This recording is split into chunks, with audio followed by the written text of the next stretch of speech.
Well, good afternoon everybody, and welcome back to RobMotive.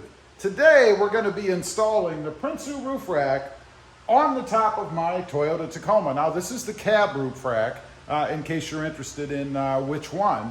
Now the first step was putting it together, which I shot a separate video on. If you want to see that, I'll link it below. It's all assembled. For the most part, I left the front wind blocker off because I'll be installing a light up there. That'll be in a different video.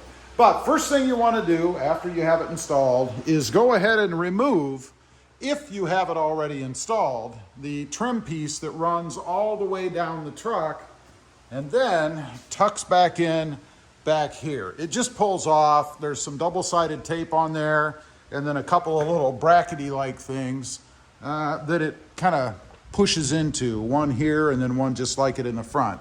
Start in the front and just pull it all the way off the back. Next up, you want to mark where these holes are. Now, these holes in your truck, if you've never taken this off and you've never had a roof rack, will be covered by tape. You can either peel that tape off or just punch through the holes. If you push your finger on it, you'll be able to see it'll indent where the holes are. I, of course, had a roof rack before, so mine are already exposed. Now, on the existing trim, which fortunately I did keep, you want to go ahead and mark where these holes are because, and this is the way I'm going to do it, there's different ways to do it, but I'm going to drill a 3/4 inch hole at each one of these gray marks that you see, and there are 5 of them, so that I can push their little spacer through that will then fasten the roof rack down onto. Now, as far as what I used for that, it's just a silver Sharpie marker, a permanent marker.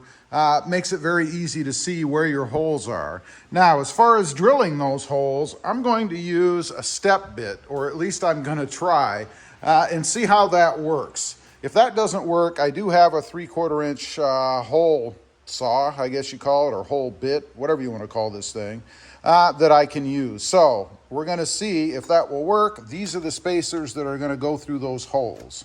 Okay, my original method with that step bit and even the hole saw does not work because when it starts to grab the rubber, the seal, it just wants to rip and tear and bend. It just doesn't work. And there's that metal piece. The metal piece is the big problem. So let me show you, this is the way that I'm doing it. I think it's the best way to do it, the best that I've discovered. What you need is a knife, like a box cutter, something with a blade that sticks out that's very sharp, a pick, because you're gonna poke a hole through there, a Sharpie, preferably a different color than black, anything that shows up on black, an X-Acto knife, and some snips. This is what I ended up with. You can see the holes here, and they got better as I got towards the end. This was my first attempt. I had to enlarge the holes because they were off. It was just a bad day. But the other ones came out good. So we're gonna go over, I'll show you on the driver's side, the best way that I've discovered to go ahead and get the holes in this trim piece. Okay, you wanna go ahead and lay your piece back in the hole, where it's where it's gonna go. Make sure you have it lined up properly in the front. And then you're gonna lift it up so that you can see the hole under there. And then you're gonna go ahead and dab right where you see that hole is gonna be in the middle, because that's where you're gonna cut your hole. Now, there's more to it, so stay tuned. Right there, like that. All right, underneath you can see there is kind of a lip or a slotted area here, right there. That's what you're gonna cut right around where your hole is gonna be per that marking. Then we're gonna go ahead and remove the steel piece. I'll show you how to do that. That is a nightmare. And the steel piece, by the way, is right here. It runs right down the middle of the stripping. So we're gonna go ahead, make our cut. One on each side facing towards us at the moment, and give yourself a little bit of room. You're going to need about 1.5 inches or so of cut material for the slot. So we're going to cut about there, and there's no exact science to this. And we're going to cut there. Then we'll flip it over, make a cut on the other side. Of course, we have this tape right in our way, like so. Now, with a carpet knife, you want to go ahead and cut down to the steel piece so that you can remove it, and I'll show you how to do that. This is not a simple thing. It's very tedious and hard on the hands, I'll tell you that much. So I'm going to go ahead and get down to the steel. Same thing on the other side. What we're doing is we're cutting a groove on the back of this around the hole.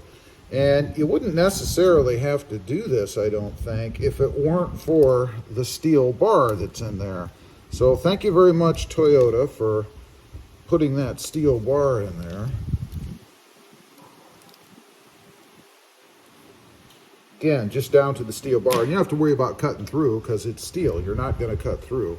Now, with your knife, you kind of want to wedge it on the side, and then we're going to skim right down across that steel bar so that we can remove this piece that we've now outlined, in essence, with cuts. So, let's go ahead and see if we can't get in there. And this is where it's kind of tough on the hands. And be careful. I mean, obviously, the last thing you want to do is slice into your finger or something crazy. So get it down to the bar, and then you just kind of work it across the bar. And it does take some force, I'll tell you that. Again, you can't cut through because you're on top of the bar. That seemed to cut pretty easy. Much easier than my other ones did. And then you remove the piece that you've just cut out. Pretty simple, huh? Now, once you've done that, and you can see the exposed bars, the metal there. Once you've done that, you want to grab your snippers. I forgot to mention those in the beginning. You'll need these too. Mine are just wire cutters, I think. And then on each side, up against what you've got left, you want to snip through that wire. So, or that bar. So put your smooth end up against the edge you've cut, put it right up against the bottom, and squeeze.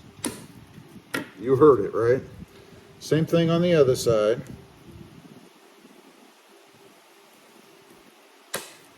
There you go. Now, once you have that done, you want to grab your knife again and go across the bottom up against this bar.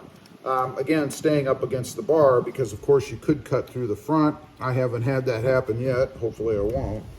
But you just want to get it started against the bar, and you should see the blade maybe. Yeah, you can see it pop through the other side, hopefully, right there. So you just want to stay up against the bar and just kind of push. Again, being careful. Last thing you want to do is cut yourself. And since you've cut both sides of the bar, when you get to the other edge, it should start to break free anyway, or hopefully break free. Just like that. That is the worst part of this whole mod, in my opinion. So, now that you've got that done, you want to go back to the truck and make sure with your little poker that you can poke through the spot that you marked, or maybe it'll be somewhere else, into the hole on the top of the truck, because that is where you're going to cut your hole out here to put this little spacer in that the rack sits on top of. Okay, I got lucky. Mine was dead on. So where I marked it is where I'm going to cut through. Now, to do that, you want to flip it over, find your hole on the other side. I'm going to mark mine because of the way I'm going to cut it. Like so. So now I know where the hole is going to be. I'm using, and if you have a punch, much better idea. I forget what they call them, but it's a punch with a sharp edge so that you can cut through hammering and it just cuts the whole thing. I'm using a hole saw. It's 3/4 inch, and I'm going to center it over the hole that I marked, or the spot that I marked, I should say. And you want to leave, obviously, room on each side so it's even. And then I'm just going to smash at it with a hammer until it comes through the other side. Okay, now, if nothing else, I've left an indentation around where the hole is going to be, right there. So this is where the X-Acto knife comes in. You just want to cut this out, and you are going to have to enlarge it. At least I did, because it's not going to be quite big enough to fit this through. Okay, I've got the hole cut. You can see, is it perfect? Absolutely not. But it fits in there and it works. So that is the best method that I have come across to do this. I'm going to go ahead and get the other, 4 more holes in here. And let me tell you, anybody that says this part is easy, they are telling you a tale. All right, finally, after really probably 2 or 3 hours of cutting, I have all the holes done. I verified everything lines up, which you should do before you go to the next step. On these, they do have some adhesive on them, which of course mine is no good. These have been sitting around for a while. So I did put some double-sided tape over where the adhesive was to begin with. Next up, need to go up to the top. I'm going to put some silicone around the holes, and then we'll put the trim pieces on top, and then we'll put the spacers in the holes, and then it will be time to go ahead and lift the roof rack up there and get it fastened down. So I'll do that next. Real quick, as far as what I'm using this, I guess it's Lexel clear caulking, I guess you'd call it, or sealant, it says. Supposed to be able to even be used when the truck is wet, although hopefully mine is not wet. So let's put this around all the holes. Here we go, and you'll notice there is still some silicone on there. I don't think it's going to be a problem, hopefully.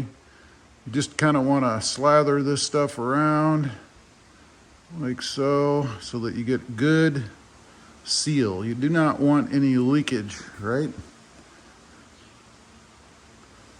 And I am putting a ton on, that's for sure.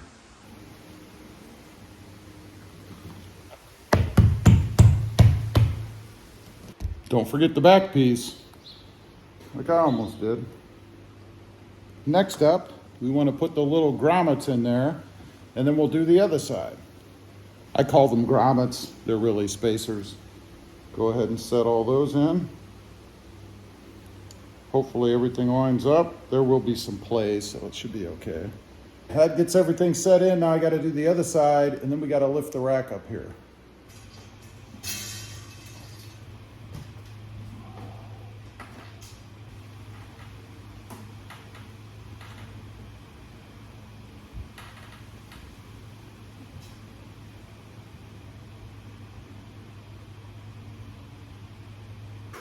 Sweating. It is on the truck, no damage done. I'm here to tell you, it can be done with one person, but I highly recommend using 2. It's a little bit heavy and more so awkward than anything else. I do have it on, as you can see. So now it's a matter of squaring it up and putting bolts in, which I'll do next. Bolts are just these long things with washers. It'll go in every slot where I put a spacer. So I'll do that next, and then we're just about done, except I don't know what this is for. I know it goes somewhere. Hopefully somebody somewhere will tell me, maybe Prinsu. I'll check that out before I come back on. I think it probably goes across the front. There's some sort of a wind deflector addition accessory, I'm not sure. I don't know where else it would go. So let me get the bolts on, get it fastened down, and then we'll come back. Okay, got it all done. All of the screws fit in the holes. There were a couple I had to just kind of tweak a little bit, but was insignificant, which I'm glad. Everything lined up after, cutting the weather stripping that's up there, the seal, putting in the spacers, lining up the rack itself. All of it went well. I did lift it up there by myself, as you could see. And I was thinking as I was tightening the bolts down, you could put it together on top of the truck, or maybe not put all of the bars in if you're gonna lift it yourself. It would make it a lot easier, and there's no reason it can't be installed on the truck. Start with the one side, get it loosely up there, and then start putting the cross members in, and then put the other side on. Pretty simple. If I'd have thought of it, I would have done it that way myself. Anyway, let's take a look at it. It's even, best I can tell. I did do a little measuring, although there aren't a lot of good points to measure from, since it's all angles and everything. But that's what it looks like on top of the truck. Of course, we have the light bar to do a little bit later, as well as that front wind deflector.